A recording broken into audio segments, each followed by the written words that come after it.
This happened in 2019, but still, it's in the back of my mind. I worked at a Chick-fil-A. That night I was supposed to close, but I left at like 8 p.m. Now I already know that I'm going to spend like 30 to 45 minutes driving around to my usual Pokemon stops. At 8 p.m. on a Wednesday, there are some cars on the roads, but not too many. It's a smaller town with a little police presence. Not much crime really happens here. I've done this before, and I know which spots to go to. I'm driving to the spots that I know I can reach from the inside of my car. I just got off work from standing and being busy all day. I wasn't about to go walking around when it was dark out already. The places that I know have little to no cars at them anyway. I pull into the parking lot by the high school field, spin the stops, and click on a few Pokemon. I got ready to pull on the residential street. I'm kind of just sitting at the stop sign for a bit. No cars behind me. I'm not really in a hurry either. Blinker, and then I turn left onto the street. I see two cars in front of me. An older white SUV and a sedan in front of that. They're about 4 blocks ahead. I notice that the SUV isn't really in its lane. It's driving in the middle of the road like it wants to pass the sedan. It definitely could have passed it. The road was really wide and there was no oncoming cars. I'm glancing down at my phone in the cup holder, trying not to go too fast. Kind of want walking points. And then I noticed the white SUV that was driving in the middle of the road is driving really slow on the shoulder of the road. Maybe they noticed me and wondering what I was doing. Maybe I'm weirding them out. I click my phone shut and I drive normally. I'm nearly behind the SUV now and it speeds up quickly. Takes a hard right turn onto a street. I see the SUV pull into a driveway. As I'm passing that side street, I see the SUV going in reverse and now it's backing out of the driveway. I'm behind the other sedan now at a 4-way stop. In my rearview mirror, the white SUV is turning back onto the street. It's now going to be behind me. The sedan waits its turn at the 4-way stop, and then it turns left.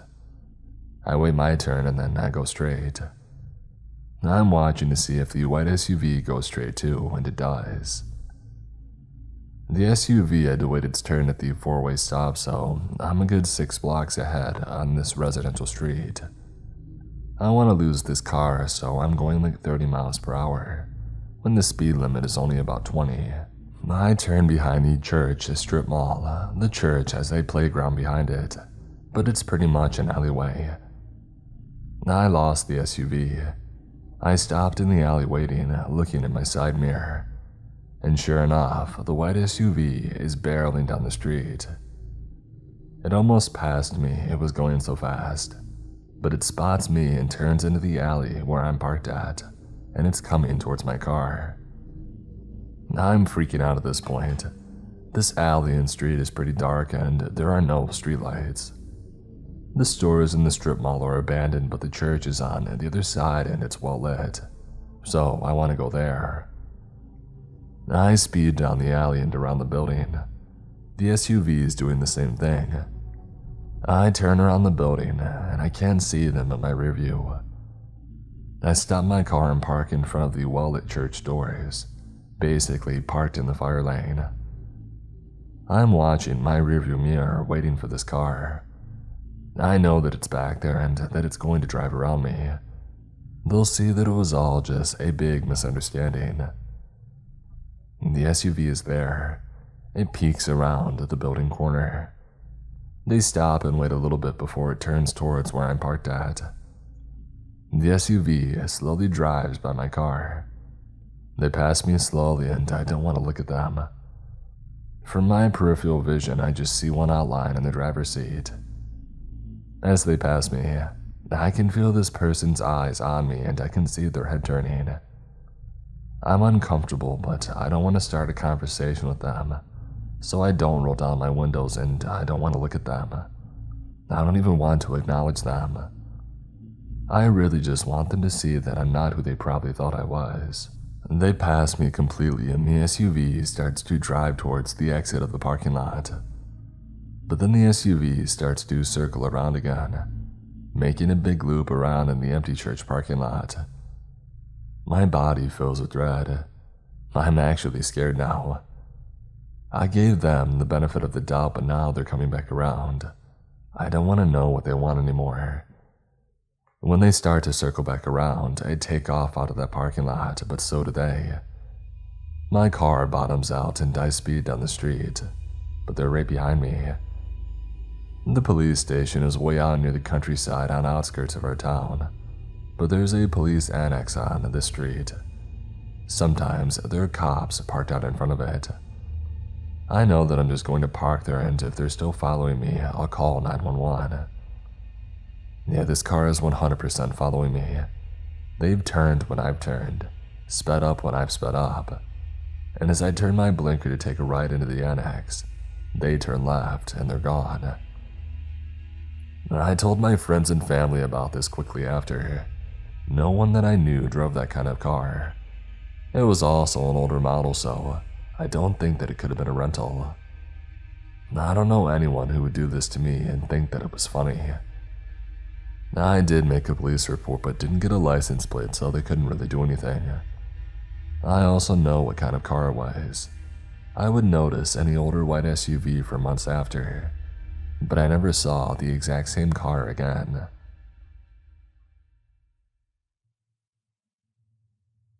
When I was about 25 or so, my boyfriend and I decided to live apart. We were broken up for a very short while, then when we got back together, we just kept separate places for a long time. I highly recommend all women live on their own for at least a year before they decide to cohabitate. I learned a lot of life lessons during this time. My apartment was pretty amazing for a young, single woman who was supporting herself. Although it was a one-bedroom, it boasted a separate office and dining room as well. Each room was a separate room within its own door. However, the layout was a little strange. Except for the bathroom, the rooms didn't branch off a hallway. Instead, you went through each room separately to get through the place, and my bedroom was at the end. When you entered the apartment, the rooms went as follows: the living room to office, and then you either turned right to a small hallway that led to the bedroom. The bathroom branched off of here, or you went straight ahead and into the kitchen, and then turned right to go to the dining room and then the bedroom. The best feature of my apartment was the accessibility from the kitchen. The back door opened up into a large covered balcony. The place was large, cheap, around $450 a month in 2000, and all the utilities were paid for. I even got free basic cable. And the landlords were a rare find. They were older and sweet and quickly took care of issues that came up, with one exception. My back door, the one leading to the balcony, had no lock on it. Now it's actually mostly my fault that I didn't make it a priority to get it fixed. I really thought that I was pretty safe because the balcony had no steps leading down or anything, and the wall was sheer. The balcony was high enough up that a standard ladder would not reach it, or if somebody tried to enter, they would have to be extremely determined. Now, my decorating tastes are a little boho, and I'm fond of stuff that sparkles and shines. My apartment reflected my taste, and it was decorated with fairies and crystals and butterflies. I had sun catchers and wind chimes in the appropriate locations. A friend gave me a couple of sets of miniature fairy chimes as a gift, and as they were very small, I decided to hang them on each of my doors. I enjoyed the slight tinkling sounds they made whenever the doors opened and closed. Thank God, or whatever you worship, for my eclectic taste. I'm sitting in the office playing some Flash, a time waster of a game on my computer, when I hear the chimes of my balcony door. I assumed that I had failed to shut it completely and that the wind had blown it open, so I jump up to close it again, and I come face to face with a skinny, shirtless, sweaty ginger dude with jailhouse tats all over him. He's honestly surprised to see me. I'm scared out of my mind, but I try not to show it. You hear all these stories of people getting severely beaten or even killed when interrupting a robbery. I'm surprised that he didn't just knock me over the head with something and run, but luckily he didn't. What the heck are you doing? The guy kind of laughs and says, Oh, I'm sorry. I'm here to do some contracting work in your apartment. How did you get in? Is some dude here? Who? I work for some dude and he told me that I would have to climb the porch. He said the back door would be unlocked. I look out and there's no ladder, rope or anything to climb on. I'm thinking, who is this dude, Batman? I have no idea who some dude is, and no, there's no work scheduled for this apartment. Also, in case you haven't noticed, I gesture toward the balcony, nearly screaming now. It's not a porch. As a ginger dude is mumbling again about how he was hired by some dude to do the work, and something about climbing the porch, I realize that he's not so steady on his feet, and he was also slurring his words a bit. Great.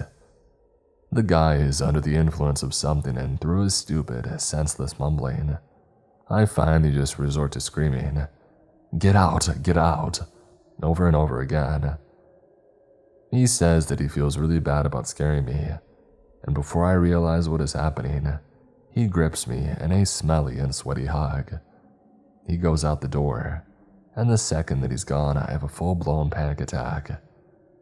I'm bent over, head between my knees, wondering faintly if I should call the police or someone when I hear a terrific crash from my living room area.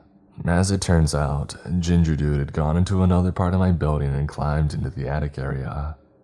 As he was poking around, he lost his footing. There are beams that you have to step on to get across the attic, and he had fallen through my ceiling. I stand in my living room and I'm looking at a pair of scrawny legs poking through my suspended ceiling. He pulls himself up and in a high-pitched, smart kind of voice calls out, It's me. This infuriates me, and being the smart, modern woman I am, I go storming into the attic to confront him. He once again starts giving me his BS story about being hired to do work on the place, and I tell him that he's full of it. He folds his hands up in an appeasing manner and says, Okay, what do you want from me? I tell him what I want is for you to go downstairs and I want you to sit on the curb, and I want you to wait for the police, because I'm calling them right now. They're coming and they're taking you to jail. And when the police show up, he is sitting obediently on the curb, patiently awaiting his ride to the pokey. Turns out that his girlfriend at the time was in the apartment next to me, and he thought that he was breaking into her place. My landlord's got a new lock on that door in short order. But wait, folks, there's more. Eventually, I got called to testify in court against him, along with a number of other people whose homes he apparently also invaded. I get approached by a Brittany in a teensy denim skirt, and this is the conversation. Are you the girl whose apartment the guy broke into? Yes, I am. Well, I'm his ex. Oh, no, not your neighbor. I'm his baby mama. Yeah, she said that. Are you going to press charges? Well, yes, I am. Well, I don't blame you. But I just wanted to let you know that he has a 2-year-old and a baby on the way, so you might want to think about that. Why? He didn't think about it before he did what he did. Well, he has kids to support. I just think you should think about it, that's all. Now look, I appreciate your situation, but my situation? I've got no situation. He never gave me nothing. He hasn't seen his child in months. Maybe you should think about that. As for me, I'll be pressing charges. It turns out he had broken into multiple homes and actually attacked an older woman who happened to be home when he broke in. He got 5 years for breaking into my place. Not sure what he got for the others. Maybe it was 5 years in total. I really forget. The courthouse took a couple of hours, but I got a paid day off from work because I was subpoenaed. I have no idea why he didn't attack me, like he did the older lady. I feel extremely lucky, because usually stories like this don't end so well. It did, however, give me one heck of a story to tell.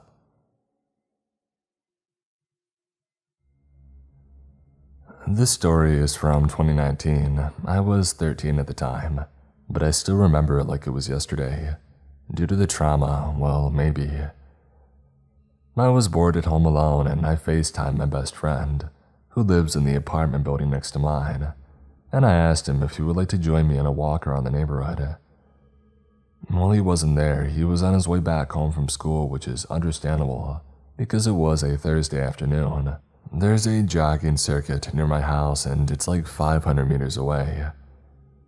Well, due to my massive boredom, I put on my sport clothes, a basic t-shirt, a short that has no pockets, remember this detail. I then was headed with my music, vibing to the circuit. Arriving there, it was surprisingly not that empty, around 8 to 10 people in that 15-kilometer circuit. I started walking for a bit, and then I ran for a couple kilo, and then laid down on the grass. I noticed 2 guys on a motorcycle going back and forth. I didn't care that much since I was FaceTiming my 2 best friends.